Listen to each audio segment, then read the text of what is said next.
Manchester United versus Arsenal.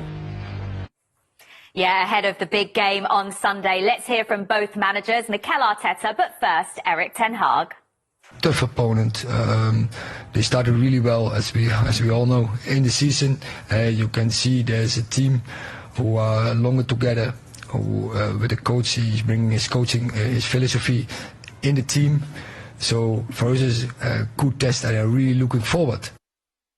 When I was younger, watching it on TV and watching that rivalry and those special games between the two teams, obviously playing as a player, winning obviously are a beautiful feeling, and yeah, a magnificent stadium to go there and be us again as a team.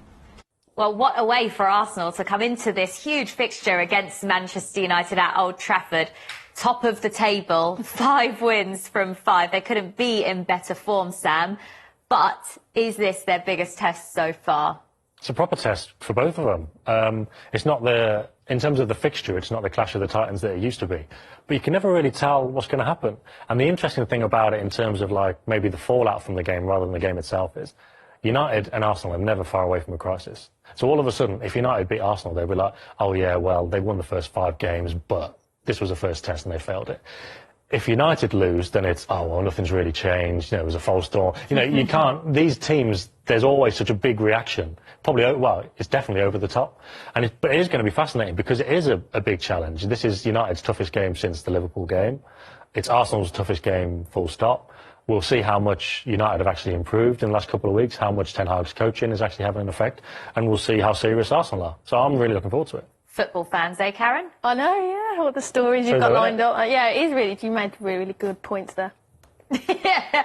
Well, look, which way can you see this game going then, Karen? Because Arsenal have had such a strong start and Manchester United have turned things around under Erik Ten Hag, but they have been narrow wins. So how much can you read into that? I mean, yeah, we watched Manchester United last night and it was pretty much back to basics, do the simple things really well, and it's not really convincing, but it's about results for them, and then they'll build on as the season progresses.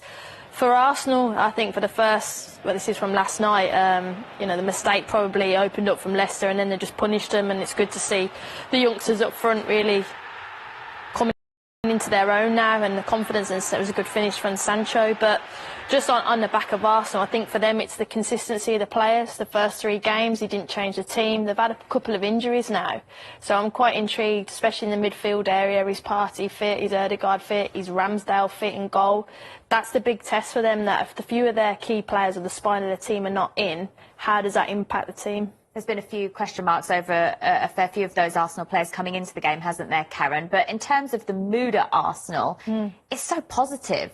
Where has that come from? Has that come from Arteta? Probably the documentary as well. And Ramsdale. I think Ramsdale's got a massive part to play in that. When they went 1-0 down, I mean, they've gone behind in a couple of home games now, but they've come back and in a real short succession as well. But I think I've never been at the Emirates for a long time where the crowd, despite going behind, get right behind them. So there's been definitely a shift in everything that they do, not just on the men's, on the women's part as well. It's been really good, Arteta, but I think the documentary of showing who they are and what they're about and their culture has really helped. Yeah. And it seems as though Arteta has instilled a belief in the side that maybe we didn't see last season. There's certainly been games this campaign where they've come from behind and won matches and just been able to churn out results where maybe in previous seasons we might have not expected from Arsenal. Yeah, because the one thing you could say about the first 5 games is they haven't played anybody mind-blowing. And that's why the United game is an interesting test. But at the same time, Arsenal have played these kind of fixtures in recent years, and they wouldn't have won all 5. Like, no way.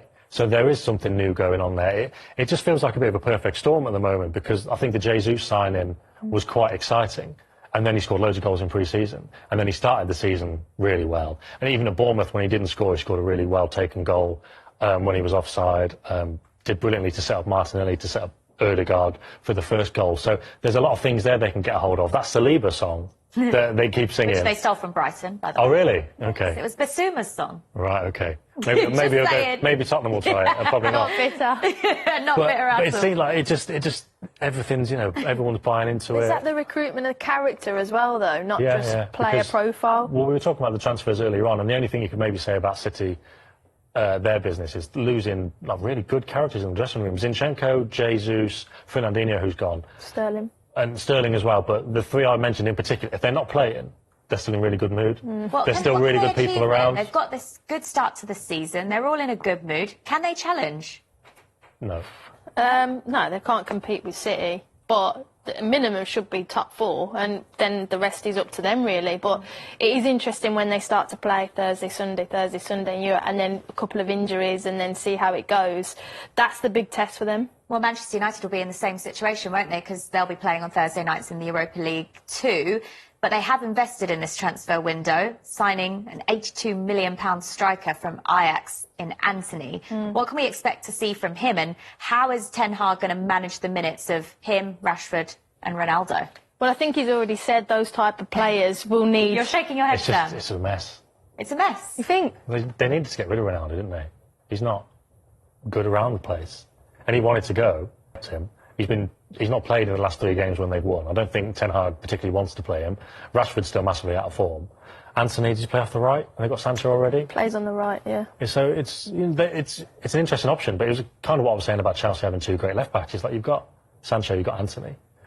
It's just a bit. I think they've got good options, but if they don't click, then it's just a bit of a mess again. How can you see it working, Karen? Well, I think Anthony will come in on the right and he'll cut in on the left, and Sancho's better on the left, cutting in on the right. He's not going to blitz past any player with his pace, but he'll come in and link up. Yeah, and I think with the Thursday, Sunday, then they're going to need those players. And credit to Ronaldo, when he did come on last night, I thought he looked really sharp, because in his head he still wants goals. He still probably might want to move in the next window, and he's got the World Cup. So it's just about managing him. And it's not easy.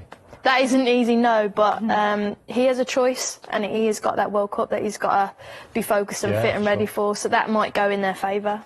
And in terms of Manchester United overall, Karen, obviously starting off with 2 fairly embarrassing defeats, 3 wins in a row now for them. Do you feel like that's helped just settle Erik Ten Hag into the club and maybe get some of the fans on side that were unsure?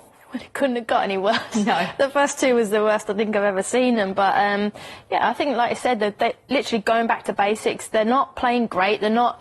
I mean, De Gea's now actually going long. They're not playing out from the back. They're not doing things that they're not, particularly strong at. They're just playing and going direct and playing first balls, second balls, and getting the confidence in the final third. Like I said, as the season progresses, they'll get better, but I'm also really impressed with Casemiro. I think he'll start against Arsenal, and I think he'll make a massive impact.